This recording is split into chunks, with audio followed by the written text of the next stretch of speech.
Bienvenue, Bozu, welcome, and thank you everyone for attending this recorded webinar on collaborating for success, strategies for building strong workforce development partnerships. As everyone is starting to filter in, please do feel comfortable to tell us your name and your city and what organization you're joining us from today in the chat. My name is Crystal Olson, and I'm a Stakeholder Engagement Coordinator with Research Impact Canada at York University. And we are bringing this workshop to you in collaboration with the Future Skills Center and Magnet. I'm joined today by a few RIC team members who will be helping with engagement in the chat and will be sharing resources in the chat throughout the presentation today. To learn more about who we are and the work we are doing with the Future Skills Center, we are dropping in the chat a link to the community of practice Research Impact Canada is leading in the skills and workforce development sector. We do also encourage you as well to join our mailing list to be the first to learn about community of practice initiatives, news, trainings, and resources that will help your projects. So this webinar is the second webinar in a professional development toolbox series. Every month, we will be hosting a webinar on different topics to provide tools and resources to the skills and workforce development sector. In terms of housekeeping, there is simultaneous interpretation for this webinar. So thank you very much to our interpreters, Mike and Cressida, who will be interpreting what we are saying here in French on the French channel. So if you would prefer to listen to this webinar in French, then please go to the bottom of your screen on the interpretation button, which is the icon of the globe, and you can select the French channel to listen to the webinar. We have also enabled closed captioning, where you will see English subtitles on the bottom of your screen, and you can access that by pressing on the live transcript button. If you have any questions during the webinar, please feel free to add them to the question and answer section, and we will try to sorry, I'm just seeing some messages there, and we will try to address those at the end of the session today. And lastly, we have enabled the chat feature, which I'm hoping most of you are finding there. Wonderful. I'm seeing lots of people signing in now, which is great. We've enabled the chat feature so you can share any ideas or comments with the audience. So we will be recording this webinar, and yes, it will be made available on Research Impact Canada's website, likely within the day, but for sure in less than a week's time.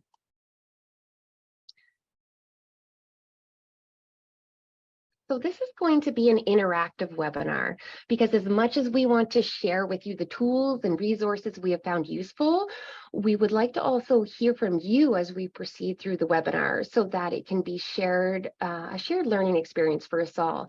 So along with the enabled chat function and the question and answer function to encourage engagement, we are going to be using Slido today. Now, if you've never used Slido before, don't be too afraid. You have two easy options to actually access this interactive tool. You can use your phone and just scan the QR code right on the screen that you see there, or you can open your preferred web browser, type in slido.com and enter the event code that you see there. So 2510804. So what we're going to be doing is we're actually let's try Slido out right now. So I'm going to go ahead and just launch our first question, if my fingers will do it, as I'm multitasking between multiple screens today. So I would love to know more about who's joining us. Now, the nice thing about Slido is once you're able to access it by scanning that QR code, it should launch the poll right there for you. Please do keep it open because it's all the further Slido questions and interactions we have throughout the webinar, they'll just automatically populate there for you.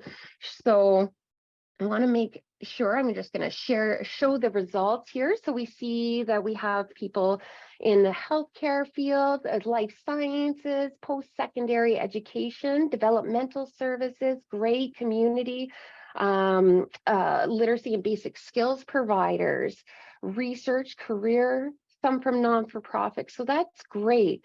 So as I said, with Slido, which is so great, we can see how, the different sectors people are from.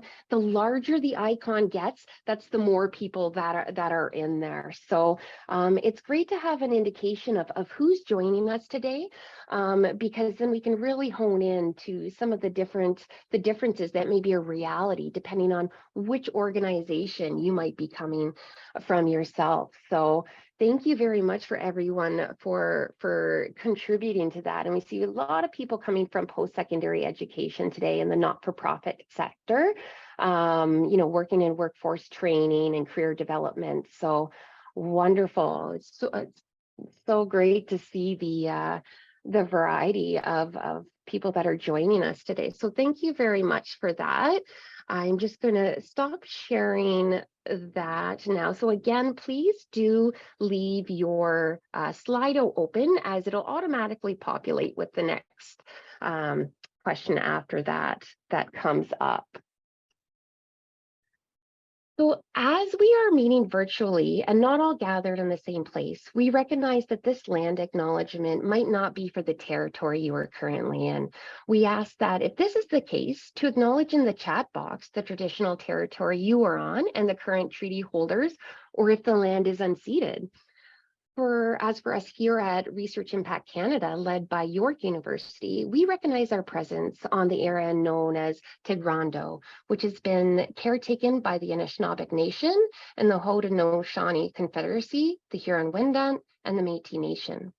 We also acknowledge the current treaty holders, the Mississauga of the Credit First Nation. This territory is subject to the Dish with One Spoon Wampum Belt Covenant, an agreement to peaceably share and care for the Great Lakes region. So I personally am fortunate to live and work remotely from the traditional lands of the Anishinaabe Nation and the traditional territory of the Ojibwe of the Fort William First Nation, located on the western shores of Lake Superior, signatory to the Robertson-Superior Treaty of 1850. Oh, that's great to see it, Dan. Thank you for sharing where you're from as well. And I see we've got some people in Labrador and Newfoundland as well. So thank you so much for joining and sharing where you are coming from as well. So over the course of the next 50 minutes or so, I will be sharing best practices, tools, and resources so that you can walk away more confident about why and how to effectively enter into partnerships to better serve your intended purposes. So earlier today, you will have received an email including links to a number of resources in a G Drive that I will be sharing some of those throughout the presentation today. These tools and resources serve to inform a partnership development framework to help you establish best practices and integrate tools and resources that can help you enhance the work you do locally within your own community. That being said, you guys are the experts for your organizations, and you come to us today with your own lived experiences. And as excited as I am to share with you today, I also hope to learn from your own experiences as well. So partnership itself and partnership working is a really powerful tool for tackling many of the issues faced by the workforce and skills development sector. It is one of the best ways of ensuring the most efficient and effective use of scarce resources. So we partner to increase our organization's effectiveness and to improve our organizational efficiency.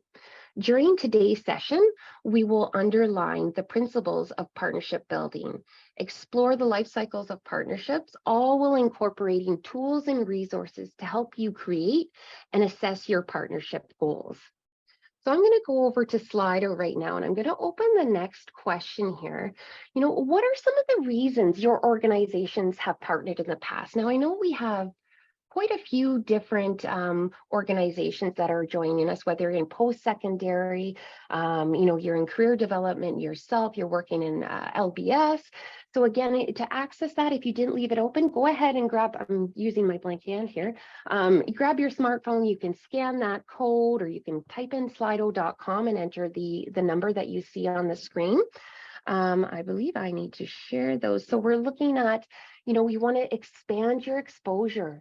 Yes. So having more people find out about the work that you're doing, the projects that you have. So to leverage funding, that's great. Okay. So some of the reasons some of you have partnered in the past are really looking to fill an identified need. Okay. So you're not, maybe you're not able to, or you don't have the resources, but you know there's a need within your community. Employer engagement, that's wonderful. Looking at, okay, in limited capacity, so you want to increase your capacity, so you're partnering. Oh, wow. I just saw grants and expand exposure really blow up there. So again, that just means that more people, when the bigger the text gets on the screen there for you, and I'm looking over to my side, that's where I've got it. So if you're like, why is she looking over to the side? Um, but you can really see this. So grants, to expand exposure, increase capacity are some of the biggest reasons why people are joining us today. Might have partnered in the past, looking at research collaborations. Definitely, to better serve those clients that you have. So that's wonderful. Thank you for sharing that today as well, because it is good to know, like, why have people partnered in the past, and what is it that you're hoping to do from that? So I'm just going to go ahead and stop sharing that, because I'm sure that for many of you joining us today, you've experienced partnerships in one way or another. We just saw that on the Slido that was there. So whether you wanted more funding, you wanted to broaden your reach, increase the capacity that you may have. But many service providers have been engaged in beneficial partnerships for years, yet they've never formalized those relationships. And this can be especially true for many partnerships on the local level, especially if you're in more rural or remote locations. And those relationships and partnerships, can happen organically over time based on trust. But one thing to remember is, if it's not written, it's not known. Now I'm going to repeat that. If it's not written, it's not known. And I want you to hang on to that thought, because we're going to come back to it time and again throughout this presentation. So while many of you have partnered, in one way or another, some organizations still struggle to offer a full suite of services to their clients, and have yet to explore the power of partnership and collaboration. So no matter what stage you find yourself at, from an organization well-versed in partnerships to those that may not have partnered, we will explore today the benefits and tools to make partnering easier and more efficient. So your reasoning to partner is really going to vary depending on the type of organization that you are. Are you an employment service provider, a career developer, working in literacy and basic skills? Are you from a post-secondary institute? Are you from a business, or do you represent businesses in a chamber? Or do you come from a level of government working in economic development? Where you're coming from is really going to depend on the types of how you form those partnerships, and just being aware of the different types of partnership partners that you may find out there. So I want to start with an example of a successful cross-sector partnership that has led to a sustainable initiative with many demonstrated impacts, called the Connected North. So back in 2012, 2013, Cisco, which is a corporate business working in technology, they're a technology-based company, they had been strategizing and doing research on social issues that they could address as part of their corporate social responsibility programs, to look at how their technology might be able to play a role there.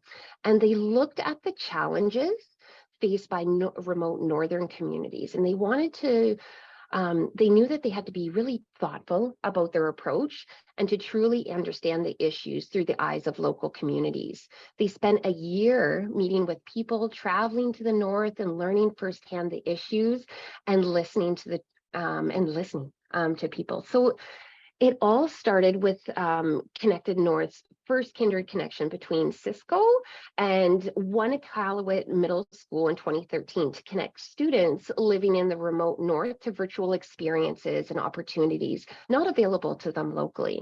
So at that time, Cisco wanted to connect the kids to labs so that they could do lab experience. So, a very modest start.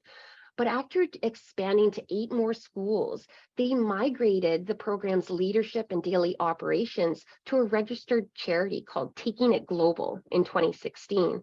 And since then, it has flourished into a leading edge program that now serves 109 Indigenous partner schools across Canada. So this partnership evolved over time between Cisco, so a corporate entity, and a network of partners called Connected North. So again, it started with that one school, and now it ranges from network providers, governments, service providers, different community partners, a number of schools, content providers, so many different research partners as well. So this is a program that delivers virtual and interactive education and healthcare services, mainly focused on mental health services to remote underserved communities through high definition two-way video technology. So I know Liz has been shared the link to their case studies and more information there, but proof of the power of partnership really came to hold when they looked at what happened over the pandemic, and to show the strength of the partnership that had grown. It was based on co-creation, as during throughout the pandemic year of 2020 to 2021, Connected North more than doubled its students, the number of sessions delivered, the number of schools that they had.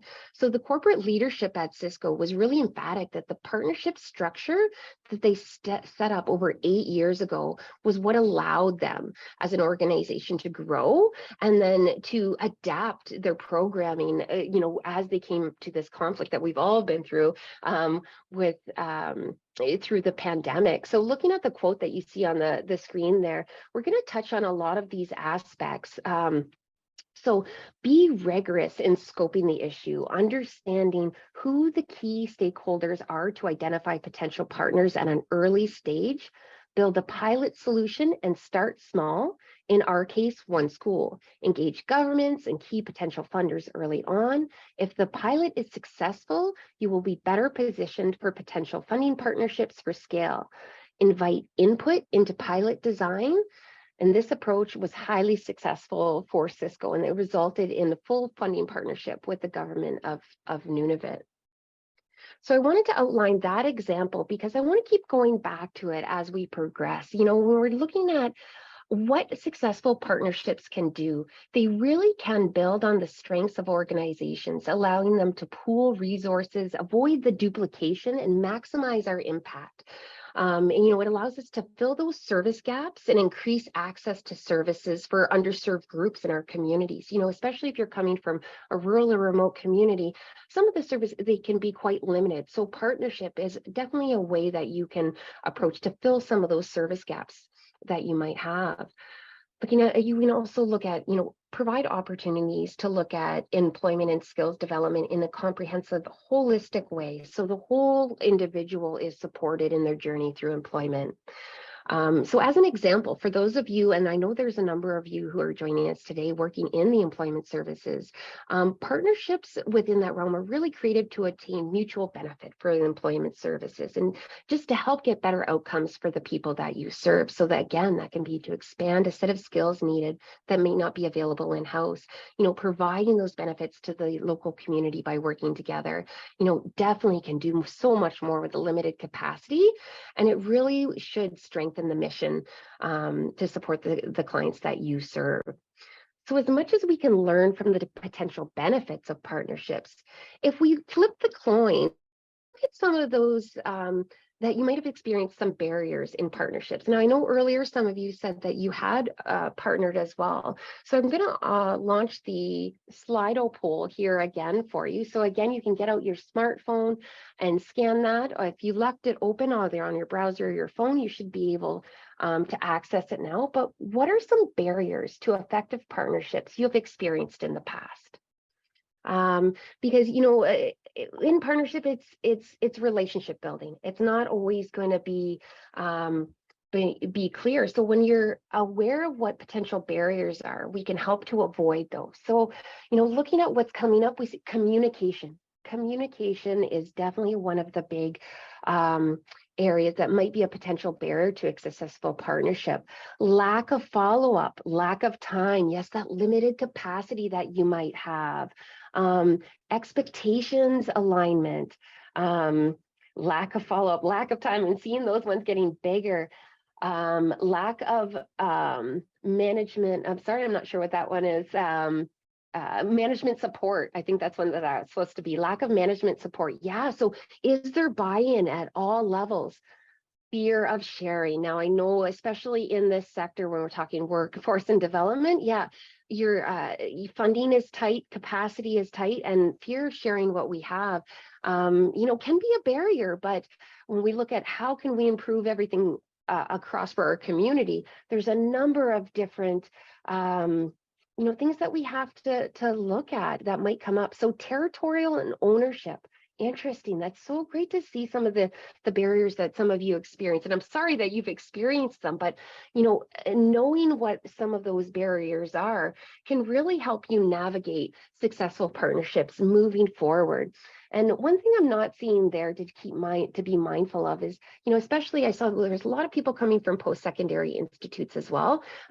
Power imbalance, right? Who are you partnering with? If you have a lot of funding and money, is there a power imbalance heading into a partnership that you might need, that might be a consideration that you need to be aware of? So these are all great, and we're going to continue to touch on these in one regard or another as we move forward. So I'm going to go ahead and just stop that sharing right now. And thank you, everyone, for sharing what some of those barriers have been for you.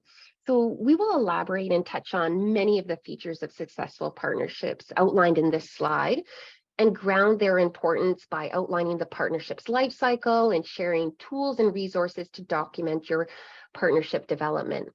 So going back to the earlier example of Cisco with the Connected North program, we can see many of the features of successful partnerships that have led to the continuing success. So that commitment at a senior level. So they had that buy-in at all levels.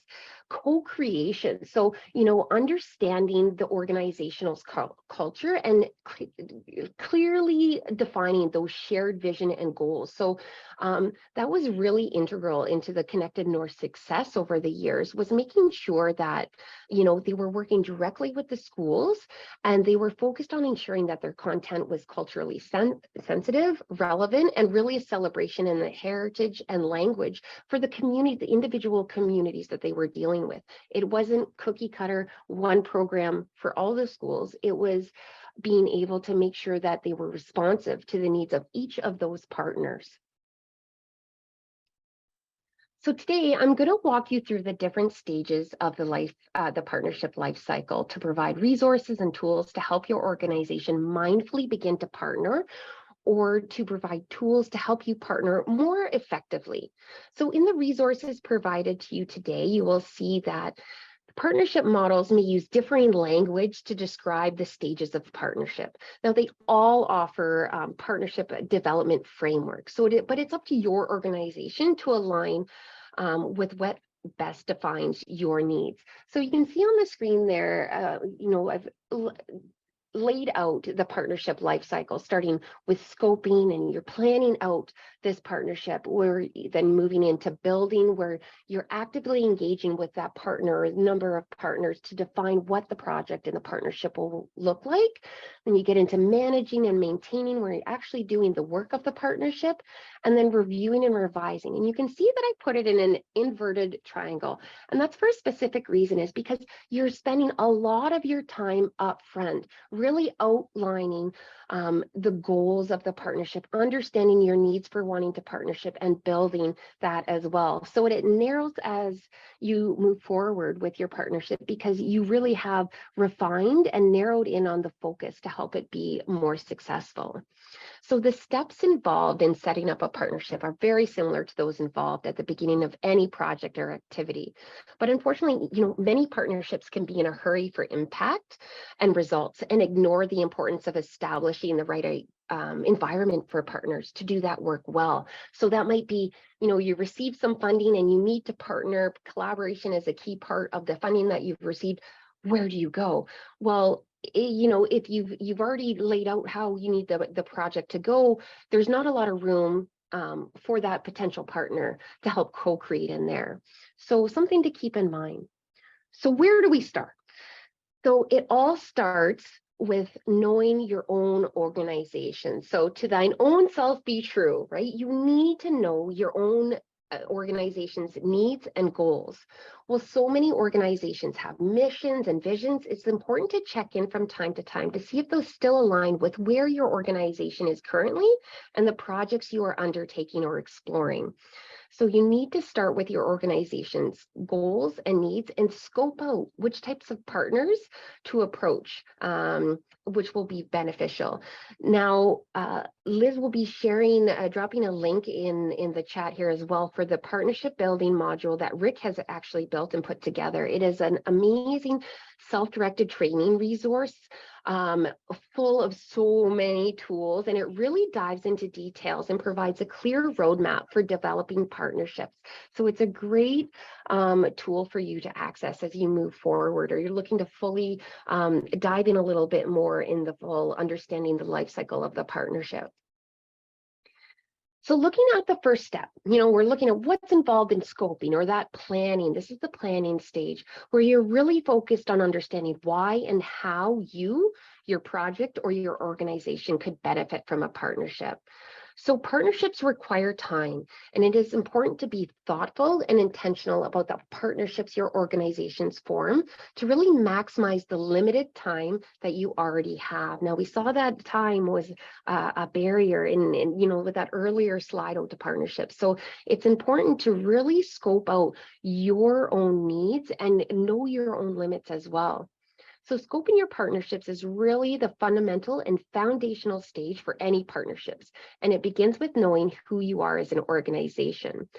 During this stage, you really want to build in and include any of your organizational's equity, diversity, and inclusion visions and integrate that into the planning. I know Liz will be sharing that in the chat as well. There's a great strategic partnerships best practices guide that is to include diversity, equity, and inclusion.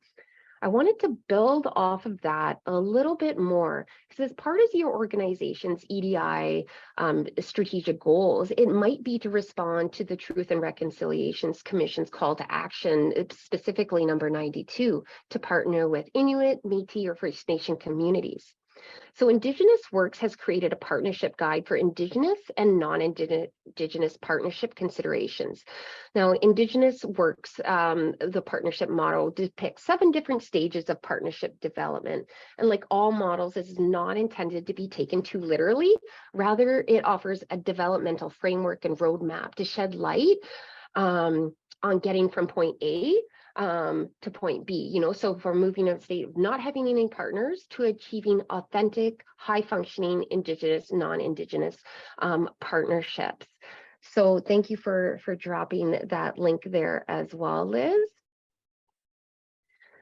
So the first thing to scope and understand is the values, needs, and goals of your organization. You want to establish the principles and values underlining your company or your organization's interest or willingness to develop into or enter into a partnership. So, some questions you might want to ask yourself about your organizational vision and purposes. What is it that you hope to get out of the partnership? When you're thinking about partnership readiness, this also means business readiness. So you are the subject matter for your organization. You know your own area of expertise, maybe pertinent legislation, which defines your business environment. If you're a not-for-profit, if you're coming from a post-secondary institute or for government, you are the expert for your sector. Next, looking at commitment, there has to be a strong commitment at all levels of the organization and a willingness to learn and share. And this is so important because we did see that come up in potential barriers, where there wasn't that strong commitment at all levels within the organization. So when we look at time, you have to be prepared to devote time to the partnership to make it work. Looking at capacity, your organization has to have the capacity to take on the partnership itself. So if you're already stretched to the limit now, you're going to need to think of ways of how you will incorporate that additional work that you might be doing. So, and one other thing to ask yourself, do we have a welcoming culture within our organization? Can you welcome and accept new ideas or ways of looking at things? So it's important to consider those organizational EDI strategies as part of your scoping and planning. Now, for those of you coming from career development, you're going to recognize the SMART goal setting here. But, really before initiating partnerships, it's so important to determine the needs of your organizations and to know and outline the goals you hope to achieve. So I'm sure a lot of you have seen the SMART goal setting where you use specific, measurable, achievable, results focused, time limited in order to really hone in and build out your goal. And the same is true when you're entering into a partnership or a specific project. This is a great mechanism to start. But it's also really important to be honest and realistic when determining your expectations and your goals. So honesty between partners is critical. It is also important to be honest with yourself when establishing those goals and the expectations. Now, being realistic might be more difficult, so ask yourself, is it better to aim high or to surpass the pre-established goals? So knowing who you are and what your risk tolerance is will enable you to determine which strategy to adopt. So what are your organizational goals of partnering? A lot of the time they're going to fall into these 4 broad-based areas, not characters, my apologies. So when we're looking at outreach, we want to complement your expertise and the results by interacting with others. So this might be networking. You want the ability to relate to a broader audience. So maybe you're working on a research project and you need to be connected to community. Who can you partner with to help you reach the community that you want to work with? So, looking back at the earlier case study of Cisco and the Connected North, it started out as outreach. They started with one organization and they were hoping to reach the students was the community that they wanted to reach. You might want to, your goal might be to complement the skills that you have. So increase your abilities or your expertise. Maybe you don't have the marketing or the social media and communication skills, and it might be that you want to partner with another organization to help with that. Or for research and data collection or evaluation. If it's a skill that you don't have in-house, maybe partnering on that project with an evaluator company might be, the right move to help you fully build out the project that you're working on. So scaling might be another goal that you have. You want to build on your endeavors and activities. You want to increase the goals, maybe your reach and the output of the project or the program. So, you might want to explore new avenues for research or policy. Maybe, you're looking at developing new tools and resources to complement and grow the existing program that you have. So again, you can see that if we go back to the case study with Cisco and Connected North, the partnership's needs and goals changed over time. And scaling the program became the new goal. So it shows that partnerships and the organizational goals that you might have can evolve over time. It's not going to be static. We're going to develop one framework and we're going to stick with it. No, you're going to continue to revisit that as your goals change, as your partners change. So very important to keep in mind that it's iterative. It's not a static design when you're developing your partnership framework. Another reason might be those financial. So you want to build on the financial capacity or to increase your own income and investment, whether it's sponsorship for an event that you're looking, or to increase human resources or your expertise diversification. So once you've determined why you should partner, the next step is to think about who you should partner with. So who do you want to embark on that kind of a journey with? So you want to align why you should partner with what type of partners you bring to the table. Now I'm going to go ahead and start another Slido poll there, because I am interested to know which sector does your organization partner with the most. Now, I know we've got a variety of different organizations joining us today. So again, you can open up your Slido using your smartphone, scan the QR code, or go back over to the slido.com on your web browser and put that in. But, are you partnering with the same types of organizations all the time? Like, what types of organizations are you partnering with? I've seen most people, and it's going to continue to change as we're going here, but the majority are partnering. Of those of you joining us today are partnering with other employment and skills providers and maybe community-based organizations. There is a lot of partnership with businesses and post-secondary institutes, and some partnerships with governments at all. So I don't see anyone that says that they haven't partnered at all. So that is great to see as well. Because if you've partnered with somebody, I want you to ask yourself, are we partnering with the same types of people? Are they filling our not people, organizations, are they filling our needs that we see there as well? So I'm going to go ahead and close that off. We see that, about half of you joining us today are partnering with employment and service and skills. And of course, after I say that, it's going to change on me, but, a lot are partnering with those community-based organizations, maybe not-for-profits, and the business community. So we're going to get into this now. I'm going to stop sharing that Slido screen and go back to our presentation here, because, each of these different types of organizations are they might align with the goals that you have in a different way. So for a community partner, let's say, so whether it's a not-for-profit or, you're a LBS provider yourself, partnering with other service providers, skills and resources can be pooled together to create more successful outcomes for job seekers. When you're partnering with a not-for-profit organization, though, whether if you are coming from post-secondary, it's good to know what is the reality of that organization that I'm looking to partner with? So, if you're looking to partner with a not-for-profit, you might want to emphasize reciprocity and mutual benefit, since resources might be limited for them. When we look at governments need to maintain order, ensure economic health, and facilitate conversations across social groups, right? So among many other things that they do. But due to their varied purposes, government bodies can be part of many partnerships. So a reason to partner with a government is for policy-related purposes, but one should be aware that the government is a big machine that it can need a lot of time to implement change. So make sure to isolate which government level will best serve your partnership's interests. Is it an Indigenous community? Is it a municipal government? Is it a federal or a provincial or territorial government? So finding which level of government is also important when you're scoping that out to who is best going to align. So looking at post-secondary institutes, now partnerships within academia, whether it's a university or a college, a polytechnic, usually focus on expertise. For example, in research or training and teaching with researchers or research groups. So, it might be partnering to help develop curriculum, let's say, or a work integrated learning. But there can also be partnerships focused on goals such as financial support with post-secondary institutes or outreach.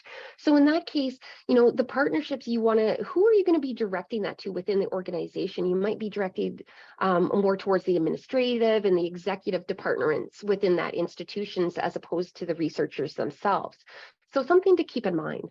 Now, if you're looking to reach out with a business or a corporate partner, many, if not all partnerships in the corporate world, especially with non-corporate organizations, involve financial contributions from that company. So it is important to set out the financial expectations using agreements. And that can differ depending on your geographic location. But in the corporate sector themselves, one thing to keep in mind if you're interested in partnering with them, pitching the partnership idea is particularly important, as well as being able to really demonstrate the impact that you have. So when you're looking at aligning your goals, one other complexity that I just want to layer on top of there for you is time. And it's not just about the time of year, because I know we're heading into fiscal year end for a lot of non-for-profits and government organizations. So, the time of year when you're approaching these different organizations is going to differ depending on which world they're coming from. So for instance, government and post-secondary institutes work on very different timelines than businesses and community service groups. So this can affect the pace in which organizations work together and how quickly they may be able to move. So in this example, a researcher working at a university may have to navigate through processes like research ethics and communications before moving forward with a project.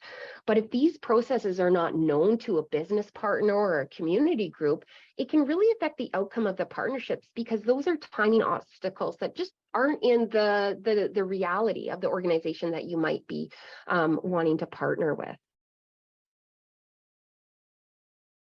So just to really drive this home a little bit more, this is an example taken right from the Research Impact Canada Partnership Module, a start to finish guide on building and navigating partnerships, that has already been shared with you and is in the resources that were shared with you today.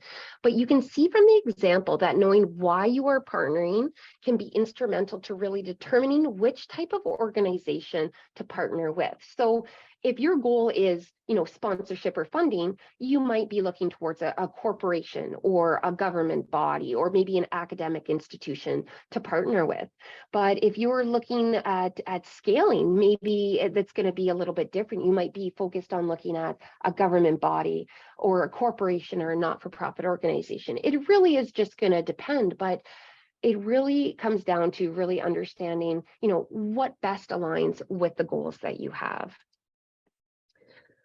So what happens after you've scoped all these your organizational needs and goals, and you determine that, maybe more than one partner might be needed to be successful? So, it might be a cross-sector partnership model that you might be working with. So working together, it could really provide innovative approaches to challenges of sustainable development. And really, you can open up dynamic new networks offering each sector, whether you're coming from post-secondary institute or government or a community serving group, each sector can have better channels of engagement to a wider community and greater capacity to influence the policy agenda. And again, going back to the Connected North case study, partnerships itself can evolve. So as the goals evolved, more partners were brought on. So it went from a joint partnership where it was one organization and one school to really moving into a joint program with multiple schools, multiple service providers helping out as well, to really moving towards collective impact, where they're addressing the issue of, accessibility for remote individuals in remote communities and their kids to get the access to the information and the health supports that they need as well. So I believe, yes, I believe there's another tool being shared in the chat there as well, looking at, the benefits of cross-sector partnerships. And again, those are included in the resources that were provided to you earlier today.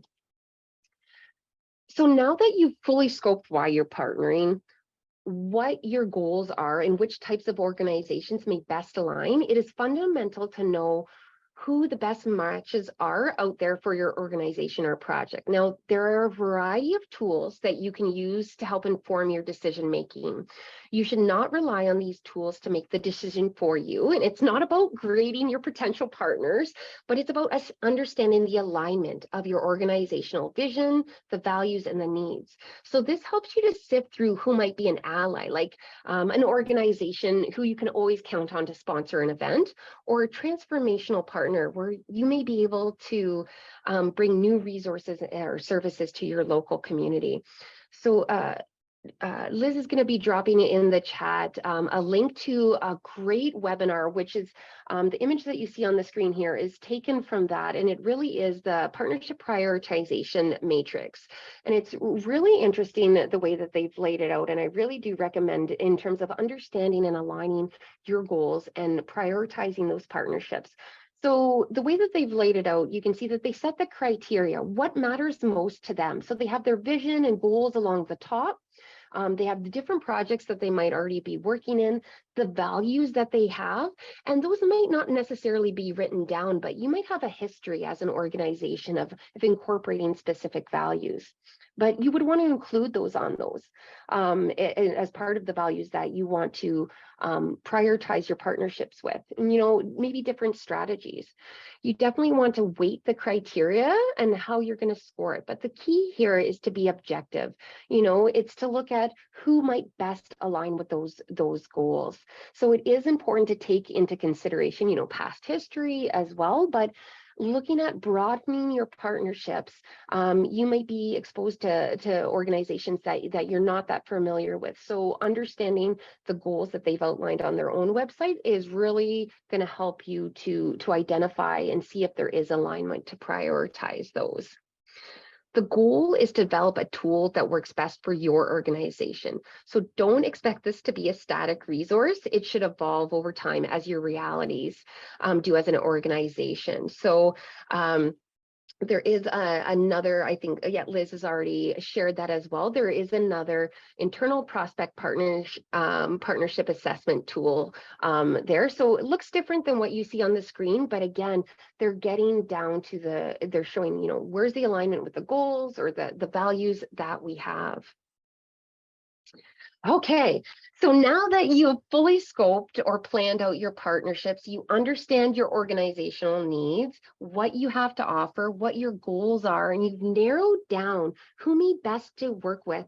It's time to start building that partnership. So as you head into this phase, it's important to remember that partnerships are a two-way road, and there should be benefit for both sides. So in this building stage, the partners involved jointly define the principles and ground rules for the partnership. And at the end of this step, the framework of the partnership is developed. So you have your objectives, your success indicators of the partnership, your deliverables, the expected results, the roles and responsibilities of each party, the decision-making process, the key milestones, maybe, that you're going to hit during the partnership, the type of engagement from the different stakeholders, and monitoring and evaluation methods. Now, I know that sounds like a lot, but we're going to go through this because as you're building your partnerships, you're really laying out your own best practices as you go. And by documenting these, it's going to help you to monitor and to evaluate your projects moving forward. So once both partners or all the partners have accepted the partnership proposal, the partnership will be formalized through the signing of a legal form. So an agreement or a memorandum of understanding. So let's get into what it actually consists of as we're building that partnership, and we're looking to initiate and reach out to them. When you're setting up the partnership, it's important to agree on a shared, clear vision that defines the purpose of the partnership. You want to create opportunities for partners to get to know each other. And more than anything, partnership building is relationship building, and it takes time. If you want to think back to the Connected North example, Cisco spent a year traveling through the northern communities and talking and listening to people to really understand what the needs are in terms of, so to help them develop a partnership and really co-create it so it provides value on both sides. Now, this process, when you're initiating the partnerships, involves regular communication because you want to create a culture of trust and respect and encouraging the active participation of all the partnerships. So in the early stages, it's usually better to start with some smaller achievable tasks until the partnership matures. Do the easy lifting first. So how you approach initiating a partnership itself will be shaped by any existing relationships you have. And this is particularly true in smaller communities. If you are looking to partner locally, right? You may be well versed with who to reach out with or who to reach out to. But if you're not, that can be a scary prospect, reaching out to somebody that you don't know or an organization that you don't know. So Liz is going to be sharing in the chat right now a link to the Odin Partnership Guidebook. So Odin is the Ontario Disability Employment Network that operate here in Ontario, and they've developed a great start to finish guidebook that includes practical case studies and templates that may hold a lot of relevance if you are working in the supported employment or community-based organizations. They actually have a conversation guide to help you start out, like, where do we start the conversation? There's fillable MOUs and partnership agreements included in that as well, which we're going to get into here in a minute. But going back to the request for partnership, you really want to address the right contact. So who is the right individual in that organization to reach out to? Now, if you don't know the individual and you're reaching out via email, in the RIC module, the Building and Navigating Partnerships that we've already shared, there's a great sample outreach email that you can use to help you structure, to really hit all those key components to get that buy-in from the potential partner at that first outreach. Now, when you get to the first conversation, it is really helpful to keep in mind the values key to successful partnership development: perseverance, respect, humility, and expectation management. Because the goal of the first conversation is to understand which world each partner is coming from. We've kind of already touched on, the realities of an employment service agency in a rural or remote location is going to be very different if you're a researcher coming from a post-secondary institution, or if you're a business and a large corporate entity and you're working on stakeholder engagement in that way. So mutual respect is very important, and acknowledging all the parties' experiences and what they bring to the table is important. So as your organizations are getting to know each other, it's important to leave room for co-creation. This is good to establish contact very early in the partnership process. So there's a saying, go slow to go far. So as you initiate the conversation, a best practice is to ask open-ended questions to a potential partner, because you want to leave room for new pathways your organization may not have even realized, and to allow that room for that co-creation. So the broader question you can ask when you're first initiating that conversation, instead of asking them, ask them what they want for breakfast instead of asking them what type of eggs they want. Make the question broad, because it allows for exploratory conversation, and you can start looking at things like capacity to help establish safety. So the key is that relationship building is vital to the success of the process, to the project itself.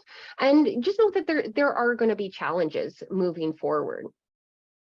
So that also comes into, if you're coming from a place of power, is there power imbalance? If you were a large corporation with a lot of money at stake, or available, not at stake, I should say, and you want to partner with a community, there might be a power imbalance there that, you just need to be aware of, and to be humble and realize that, there's a lot of experience and knowledge and insights that other partners can bring in as well.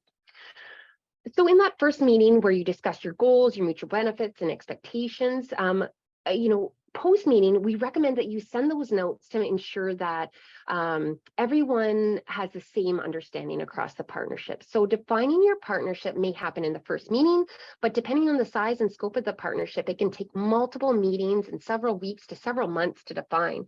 So as you're building the partnership, you're working towards identifying the roles involved in the partnership and ensuring that there is a means of being accountable. So implementing a performance management system.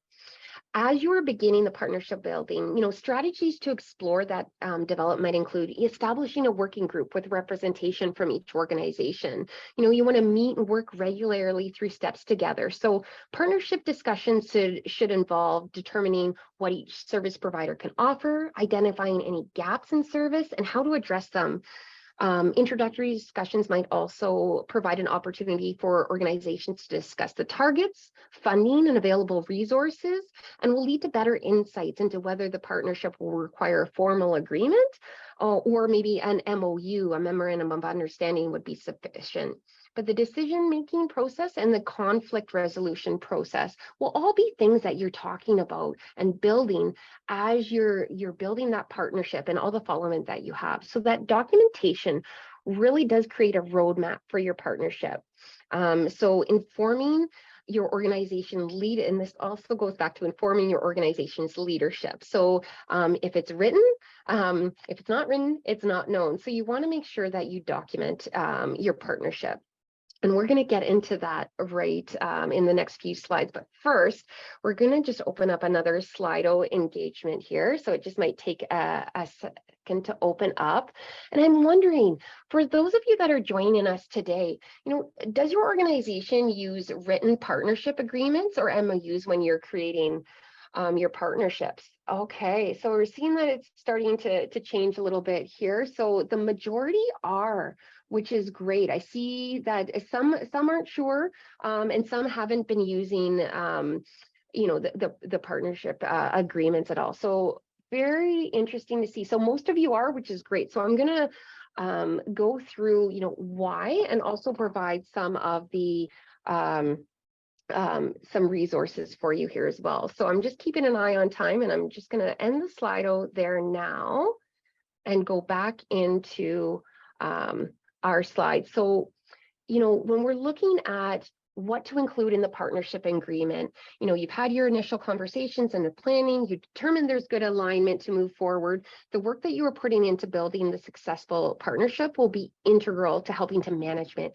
And this phase includes 3 steps: structuring, mobilizing, and delivering on that partnership. And this can most easily be done by putting the agreement into writing. So you want to find ways to establish the partnership in writing, whether it's an MOU or a legal agreement. In the Odin documents, partnership guide that was shared, there's actually fillable forms in there as well. And there are other samples in the toolkit that I've provided. But, you want to look at, who are the people that are involved. You want to lay out the timeline of the project itself. What is the nature of, so the goals and the aims? You want to clearly define what those are. You want to establish what those goals are for the project. And looking at the tasks. So this is the who and the what from each organization. So remember, if it's not written, it's not known. And without clearly defined roles and responsibilities, it can be really easy for partnerships to run into trouble. When people know what is expected of them, it is easier for them to complete their work successfully and at a high level of quality. So I'm going to switch and then switch back here for just 1 second, because I wanted to show you, this is an example of a RACI matrix. So many of you may have seen this before, but this is, and Liz is just dropping in the chat right now the link to this form that the University of Calgary has developed. But you define who's responsible, who's the individual that's responsible, that does the work and actually completes the task, who's going to be accountable, so who's that person who is answerable or approves that task, who's being consulted, who are the people that need to be informed of the partnership as well. So this is a great tool for helping you really to lay out what those tasks and responsibilities are.